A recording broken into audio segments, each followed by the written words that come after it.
നമസ്കാരം. ഞാൻ മംഗലം സഞ്ജയൻ ഹരിപ്പാട്. കഴിഞ്ഞ ഒരു എപ്പിസോഡിൽ ഒരു ചോദ്യം വന്നിട്ടുണ്ടായിരുന്നു. ജാതകത്തിൽ കേതു നിൽക്കുന്ന ഭാവം കഴിഞ്ഞ ജന്മത്തിൽ പൂർത്തീകരിച്ച കാര്യങ്ങളാണ് സൂചിപ്പിക്കുന്നത് എന്ന് കേട്ടു.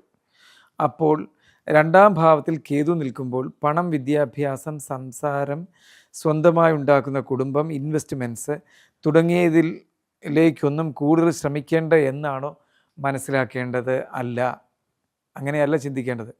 രണ്ടിൽ കേതു നിൽക്കുന്നുണ്ട്. ഇപ്പം ഭർത്തവ്യം അഖിലം വിത്തം വാണി ചക്ഷുഷ ദക്ഷിണം എന്നും പറഞ്ഞാണല്ലോ ആ ശ്ലോകം പോകുന്നത്. അഖിലമായ വിത്തങ്ങളെക്കുറിച്ചും ചിന്തിപ്പിക്കുന്നത് രണ്ടാം ഭാവമാണ്. രണ്ടാം ഭാവത്തിൽ കേതു നിൽക്കുന്നു. അതുകൊണ്ട് പണം നഷ്ടപ്പെടുമെന്ന് ഭയപ്പെടേണ്ട, വിദ്യാഭ്യാസം നഷ്ടപ്പെടുമെന്ന് ഭയപ്പെടേണ്ട, സംസാരിക്കാൻ കൊള്ളാത്ത ആളായി തീരുമെന്ന് പേടിക്കേണ്ട, സ്വന്തമായി ഉണ്ടാകുന്ന കുടുംബം നശിക്കുമോ എന്ന് പേടിക്കേണ്ട, ഇൻവെസ്റ്റ്മെൻറ്റ്സിനെ കുറിച്ച് പേടിക്കേണ്ട. അതിനൊക്കെയുള്ള ചില ടിപ്സ് ഉണ്ട്. ഇതിനൊക്കെ കുറച്ച് ബാധകമാണ്. ഇതിൽ പണം ഉണ്ടാകുകയില്ല എന്നല്ല, പണം ഉണ്ടായാൽ മൊത്തം ചിലവായി പോകാനാണ് കേതു കാരണമാകുന്നത്. വിദ്യാഭ്യാസം എന്ന് പൂർത്തീകരിക്കത്തില്ല എന്നൊന്നും പറയാനൊക്കെയില്ല. അതിന് വ്യാഴത്തെക്കൊണ്ടും ബുധനെക്കൊണ്ടും ശനിയെക്കൊണ്ടും കൂടി ചിന്തിക്കണം. ഗവേഷകനാണെങ്കിൽ ശനി അനുഗ്രഹിക്കണം. വ്യാഴമാണെങ്കിൽ കാണാതെ പഠിച്ച അവാർഡുകൾ നേടുകയും പുസ്തക പഠനത്തിലൂടെ കിട്ടുന്ന ഏറ്റവും വലിയ സർട്ടിഫിക്കറ്റ് ഒപ്പിച്ചിട്ട് വലിയ പൊസിഷനിൽ ഇരിക്കാൻ സാധിക്കുന്ന വിദ്യാഭ്യാസം വ്യാഴമാണ് തരുന്നത്. അവർക്ക് പക്ഷേ വലിയ കാര്യക്ഷമത ഉണ്ടാകണമെന്നില്ല. അവർ അറിയപ്പെടുന്നവരായിട്ട് നീങ്ങാം. പക്ഷേ അവർക്ക് പ്രായോഗിക ബുദ്ധിയും കുറവായിരിക്കാം. അതുകൊണ്ടാണ് ചില വലിയ പൊസിഷനിൽ നമ്മുടെ ഭാരതത്തിലെ തന്നെ വലിയ കോഴ്സുകളൊക്കെ പാസ്സായിട്ടിരിക്കുമ്പോൾ രാഷ്ട്രീയക്കാരൊക്കെ അവരെ അനുസരിപ്പിക്കുന്നതിൻ്റെയും ഒക്കെ കാര്യം, അല്ലെങ്കിൽ മറ്റുള്ളവരുടെ അനുസരണ വലയത്തിലേക്ക് എത്തിപ്പെട്ടിട്ട് തീരുമാനം ശരിയായി നടപ്പിലാക്കാനൊക്കാതെ പോകുന്നതിൻ്റെ കാര്യം വ്യാഴത്തിൻ്റെ അനുഗ്രഹത്താൽ മാത്രമുള്ള വിദ്യാഭ്യാസത്തിലൂടെ അത്യുന്നതമായ പോസ്റ്റിൽ എത്തിയതിനാലാണ്. അതുകൊണ്ട് തന്നെ രണ്ടിൽ കേതു നിൽക്കുന്നതിനാൽ വിദ്യാഭ്യാസം പൂർത്തീകരിക്കാൻ ഇടയാക്കാതിരിക്കും എന്ന ഫലം എനിക്ക് പറയാൻ സാധിക്കുന്നില്ല. ഇവിടെ വ്യാഴത്തിനെയും ബുധനെയും ശനിയെയും ഒക്കെ നമ്മൾ ഏറ്റുപിടിക്കേണ്ടി വരും. പിന്നെ സംസാരം, രണ്ടിൽ കേതു നിൽക്കുന്നതുകൊണ്ട് സംസാരം മോശമാവുന്ന എപ്പോഴും പറയാനൊക്കെ ഇല്ല. രണ്ടിൽ കേതു നിൽക്കുന്നവർ പലരും മജിസ്ട്രേറ്റാണ്, വളരെയേറെ വാഗ്ദാടിയുള്ളവരാണ്, പക്ഷേ മനസ്സിനെ മുറിവേൽപ്പിക്കുന്നവരാണ്. അവരുടെ കൂടെ വളരെ സോഫ്റ്റ് ഹാർട്ടഡ് ആയിട്ടുള്ള മൃദുമനസ്കർക്കൊന്നും ജീവിക്കാൻ സാധ്യമല്ല. വളരെയേറെ ശക്തമായ സംസാരശക്തിയും സംസാര പ്രവണതയും ഉള്ളവർക്കും, പ്രസൻസ് ഓഫ് മൈൻഡ് കൂടിയവർക്കും, തീവ്രമായി എല്ലാ വിഷയങ്ങളും ഇടപെടുന്നവർക്കും, എപ്പോഴും ദുഃഖിക്കാൻ ഇടയാകാത്തവർക്കും ഒക്കെ അവരുടെ കൂടെ നിലകൊള്ളാനൊക്കെ എന്നുള്ളതേ ഉള്ളൂ. കേതു രണ്ടിൽ നിൽക്കുന്നത് കൊണ്ട് മജിസ്ട്രേറ്റൊക്കെ ആയി വരാൻ സാധ്യതയുണ്ട്.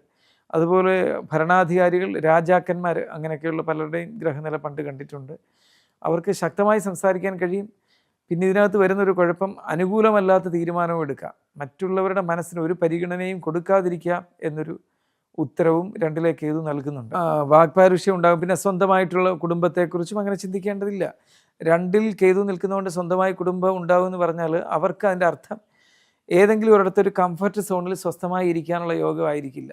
ഇപ്പോൾ എല്ലാവരും ചിന്തിക്കുന്നത് കല്യാണം കഴിക്കുക, വീട് വയ്ക്കുക, സ്വസ്ഥമായിട്ടൊരിടത്ത് ജീവിക്കുക എന്നുള്ള ഒരു ഫലത്തിന് ഇവർ അങ്ങനെ ജീവിച്ച് തീർക്കാനായി ജനിക്കുന്നവരായിരിക്കില്ല. ഒരുപാട് സ്ഥലങ്ങളിലേക്ക് വ്യാപരിച്ച് ജീവിക്കേണ്ടവരായിരിക്കും. ഒത്തിരി കാര്യങ്ങളിൽ ഒരുപാട് ദേശങ്ങളിൽ മാറി സഞ്ചരിക്കേണ്ടി വരുന്നവരായിരിക്കും. സ്വന്തമായി വീട് ഒരിടത്തുണ്ടെങ്കിൽ പോലും അതിൽ തന്നെ സ്ഥിരമായി താമസിച്ചുകൊണ്ട് പോകാൻ ഇടയാകാതിരിക്കുന്നവരായിരിക്കും. ഇനി അങ്ങനെ ഞാൻ പോകില്ല, ഇവിടെ തന്നെ നിൽക്കുമെന്ന് പറഞ്ഞ് സ്വന്തമായി വീട്ടിൽ തന്നെ രാപകൽ പിടിച്ചു നിൽക്കാൻ ശ്രമിച്ചാൽ അതിനനുസരിച്ച് കുറേയേറെ ദുഃഖവും വരും. അതുകൊണ്ട് അപ്പോൾ ചില ഗ്രഹനിലയിലുണ്ട് അങ്ങനെ. രണ്ടാം ഭാവത്തിലും നാലാം ഭാവത്തിലും കേതുവിനെ പോലുള്ള ഗ്രഹങ്ങൾ നിന്നാൽ, അല്ലെങ്കിൽ കേതു തന്നെ നിന്നാൽ, ഇതിപ്പോൾ രണ്ടിലെ കേതുവിനെ കുറിച്ചാണ് ചോദിച്ചിരിക്കുന്നത്. രണ്ടിലോ നാലിലോ കേതു നിന്നാൽ ജനിച്ചു വളർന്ന കുടുംബത്തിൽ തന്നെ സ്ഥായിയായി നിൽക്കാമെന്ന് പ്രതീക്ഷിക്കരുത്. എപ്പോഴും മനസ്സിന് ക്ലേശവും, പണം സ്ഥിരം നന്നായിട്ട് വരാതിരിക്കുക, വന്നാൽ തന്നെ അതെല്ലാം ചിലവായി പല വഴിക്കൂടെ പോവുക, ഇതൊക്കെ സംഭവിക്കും എന്ന ആശയവും കൂടി മനസ്സിലാക്കണം. പിന്നെ ഇൻവെസ്റ്റ്മെൻറ്റ്സിനെ കുറിച്ച് പറയുമ്പോൾ, ഇൻവെസ്റ്റ് ചെയ്യുന്നത് അതിനേക്കാൾ നല്ലത് നിങ്ങൾക്ക് ഈ രണ്ടിൽ കേതു നിൽക്കുന്നതുകൊണ്ടും നാലിലും ഇതേ ഫലം തന്നെ വരും. കേതു നിൽക്കുന്നവർക്ക് ഇൻവെസ്റ്റ്മെൻറ്റ്സ് എന്ന് പറയുമ്പോൾ അവർക്ക് സ്ഥാവര ജംഗമ വസ്തുക്കൾ എന്നുള്ള ജംഗമ വസ്തുക്കൾ വാങ്ങിക്കാം, പക്ഷേ ലിക്വിഡ് ക്യാഷായിട്ട് സൂക്ഷിക്കാൻ സാധിക്കുന്നതല്ല. അവർക്ക് സ്വർണം, വെള്ളി, ഭൂമി എന്നിവയൊക്കെ വാങ്ങിച്ചിടുന്നതിലായിരിക്കും കൂടുതൽ. അങ്ങനെയുള്ള അമൂല്യ വസ്തുക്കളൊക്കെ വാങ്ങിച്ച് സൂക്ഷിക്കുന്നത് നന്നായിരിക്കും. അല്ലാതെ ലിക്വിഡ് ക്യാഷായിട്ട് വയ്ക്കുന്നതോ എവിടെയെങ്കിലും ഇൻവെസ്റ്റ്മെൻറ്റ്സിലൊക്കെ പോയി ചേരുന്നതും ഒക്കെ വളരെ അപകടമായിരിക്കും. ഒത്തിരി പേരെ എനിക്കറിയാം അങ്ങനെ. അത് പോയിട്ട്, കാരണം ഒരുപാട് എന്താ ട്രേഡിങ്ങും ഒക്കെ ഉണ്ടല്ലോ, അത് അങ്ങനെയുള്ള കാര്യങ്ങളിലൊക്കെ പണം വെച്ച് പണം ഉണ്ടാക്കുന്ന കാര്യങ്ങളൊക്കെ കൊണ്ടുപോയി പണം ഇടും. അവസാനം ആ പണത്തിൽ യാതൊരുവിധ പലിശ പോലും കിട്ടുകയില്ല. ചിലപ്പോൾ അത് വീണ്ടും വീണ്ടും അടയ്ക്കാനാവാതെ ലാപ്സായി പോകും. അങ്ങനെയുള്ള 2-ൽ കേതു 4-ൽ കേതു ഇങ്ങനെയൊക്കെയുള്ളവർ പോയിട്ട് ഈ എന്താ നിക്ഷേപ കമ്പനികളിൽ കൊണ്ടുപോയി ഇൻഷുറൻസ് വ്യവസ്ഥയിലൊക്കെ പൈസ ഇട്ടാൽ തന്നെ ഇടയ്ക്ക് വെച്ച് മുടങ്ങിപ്പോകുന്നതാണ് ഒത്തിരി പേരുടെ ഗ്രഹനില കണ്ടിട്ട്. അവസാനം അത് അടച്ചത് തിരിച്ച് കിട്ടാതെ പോയൊരു ധാരാളമുണ്ട്. ഇനി അങ്ങനെ അടച്ചിട്ടുണ്ടെങ്കിൽ ഇത്ര ലാഭം കിട്ടും, മ്യൂച്വൽ ഫണ്ടിലൊക്കെയാണെങ്കിൽ ഇത്ര ലാഭം കിട്ടുമെന്ന് പറഞ്ഞിട്ട് നമ്മൾ അടച്ചിട്ടുള്ളതെങ്കിൽ പോലും ആ ലാഭം വരാനേ പോകുന്നില്ല. അല്ലെങ്കിൽ ഏതെങ്കിലും തരത്തിൽ അവർ പറഞ്ഞിരിക്കുന്ന റൂൾസ് ആൻഡ് റെഗുലേഷൻസിൽ നിന്ന് വ്യതിയാനപ്പെട്ടിട്ട് പലതും എന്തെങ്കിലുമൊക്കെ അബദ്ധം വന്നിട്ട് നമുക്ക് ആ പണം ഉപയോഗപ്രദമാകാതിരിക്കാനും സാധ്യതയുണ്ട്. അപ്പോൾ ഈ പദങ്ങളെല്ലാം ഈ 2-ൽ കേതു പറഞ്ഞിരിക്കുന്നവർ ശ്രദ്ധിക്കേണ്ട കാര്യമാണ്. ഇനി അടുത്തത് പൂർവ്വജന്മ ദോഷഫലങ്ങളെക്കുറിച്ചാണ് ചിന്തിക്കേണ്ടത്. രാഹുവിനെയും കേതുവിനെയും കൊണ്ട് പൂർവ്വജന്മ ഗുണങ്ങളെയും ദോഷങ്ങളെയും ചിന്തിക്കേണ്ടത്. അതുകൂടാതെ രാഹു നിൽക്കുന്ന രാശിയുടെ അധിപനാണ് പൂർവ്വജന്മത്തിൻ്റെ സർവ്വഫലങ്ങളെയും ഉൾക്കൊള്ളുന്ന ഗ്രഹം. കേതു പൂർണ്ണമായിട്ടും ചെയ്യുന്നത് ഒരു പരിധിവരെ പൂർവ്വജന്മ ഫലങ്ങളെ സപ്പോർട്ട് ചെയ്യുന്നുണ്ടെങ്കിലും പൂർവ്വജന്മ ഫലങ്ങൾക്ക് വേണ്ടുന്ന പരിഹാരം, ഗുണകരമായും ദോഷകരമായും ഉണ്ടായിരിക്കുന്ന കാര്യങ്ങളെ, ഗുണകരമായിരിക്കുന്ന ഫലങ്ങളെ കൂടുതൽ ആക്കം കൂട്ടാനും ദോഷകരമായി വരാൻ പോകുന്ന പരിണത ഫലങ്ങളെ അതിജീവിക്കാൻ വേണ്ടുന്ന പരിഹാരം ചെയ്യാനുമായിട്ട് കേതുവാണ് പറഞ്ഞു തരുന്നത്. അപ്പോൾ 2-ാം ഭാവത്തിൽ കേതു നിൽക്കുന്നതിനാൽ ഒരു കാര്യം ഓർത്തുകൊള്ളുക, പൂർവ്വജന്മത്തിൽ ധാരാളം ധനം ദുർവ്യയം ചെയ്ത ആളായിരിക്കും ആ വ്യക്തി എന്നാണ് മനസ്സിലാക്കേണ്ടത്. പൂർവ്വജന്മത്തിൽ ഏതെല്ലാം തരത്തിൽ ധനം ദുർവ്യയം ചെയ്തു എന്ന് വെച്ചാൽ രാഹു, കേതു, ശുക്രൻ, ആദിത്യൻ, ബുധൻ എന്നീ ഗ്രഹങ്ങളെ കൊണ്ടും ഒക്കെ ചിന്തിക്കണം. വ്യാഴത്തെ കൊണ്ട് ചിന്തിക്കണം. ശുക്രന് ഏതെങ്കിലും തരത്തിൽ ഈ ഗ്രഹനിലയിൽ കൂടുതൽ ബലമോ ഡിഗ്രി കൂടുതൽ ഉണ്ടായിരിക്കുകയോ ഒക്കെ ചെയ്തിട്ടുണ്ടെങ്കിൽ, എന്ന് വെച്ചാൽ ഭാവതീവ്രത കൂടുതലുണ്ടെങ്കിൽ, ഫലതീവ്രത കൂടുതലുണ്ടെങ്കിൽ, ഇപ്പോൾ പൂർവ്വജന്മത്തിൽ സ്ത്രീ വിഷയങ്ങൾക്കും ലൈംഗിക കാര്യങ്ങൾക്കും വേണ്ടി പണം ചെലവഴിച്ച് എല്ലാം പണവും നശിപ്പിച്ച ആളായിരിക്കും ഇത് എന്നും, അതുകൊണ്ട് തന്നെ ഈ കേതു നിൽക്കുന്ന രാശിയുടെ അധിപനെ കൊണ്ട് പരിഹാര ഫലം ഈ ജന്മത്തിൽ കണ്ടു ചെയ്യണമെന്നുമാണ് പറയേണ്ടത്.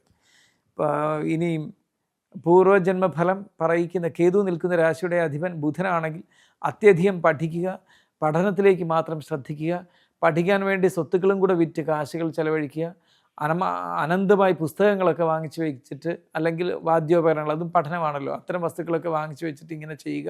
ഇങ്ങനെയൊക്കെയുള്ള ഒരു ഭ്രമാത്മകതയിലൂടെ പണം മൊത്തം നഷ്ടപ്പെടുത്തി പഠിച്ചു മാത്രം നടന്നു ജീവിതത്തിലൊന്നും പ്രാവർത്തികമാക്കിയില്ല എന്ന് പറയേണ്ടതുണ്ട്.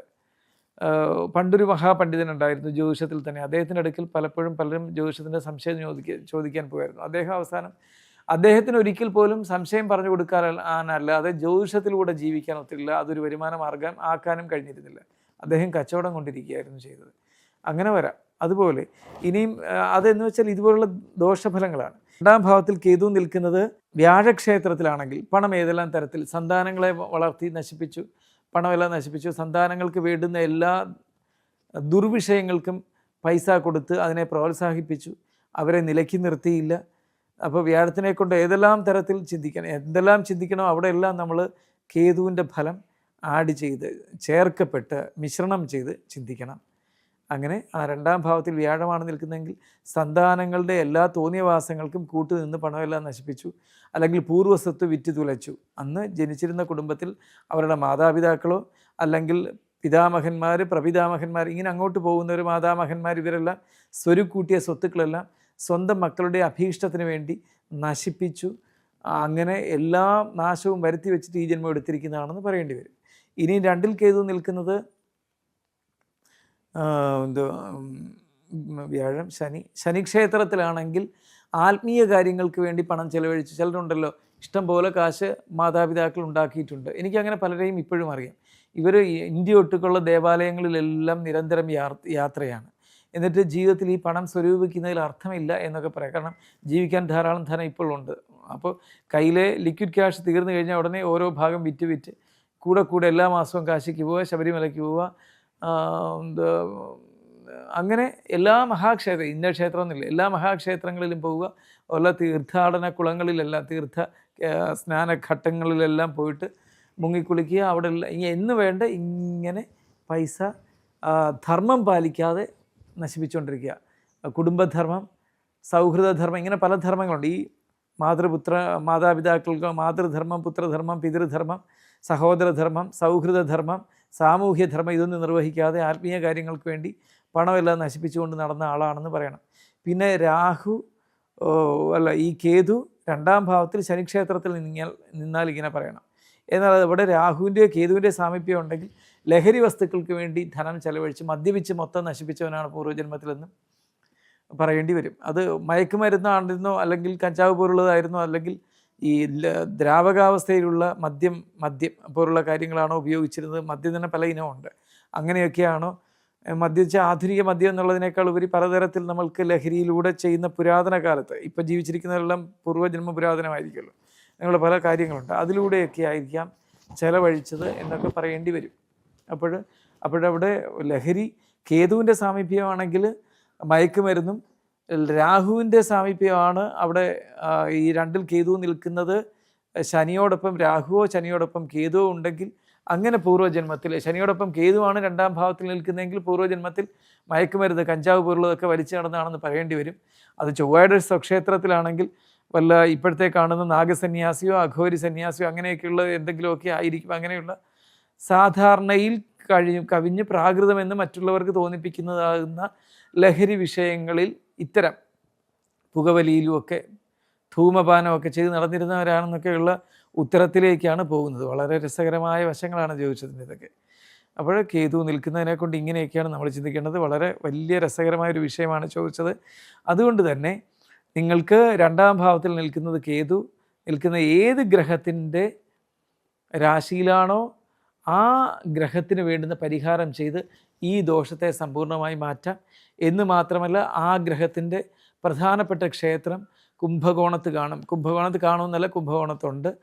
അത് നവഗ്രഹ ക്ഷേത്രങ്ങളുണ്ട്. അതിൽ ഏതെങ്കിലും ഒരു ഗ്രഹമായിരിക്കുമല്ലോ ഈ പറയുന്നത്. ആ ഗ്രഹത്തിൻ്റെ ക്ഷേത്രത്തിൽ പോയി പരിഹാരം ചെയ്യുന്നതാണ്.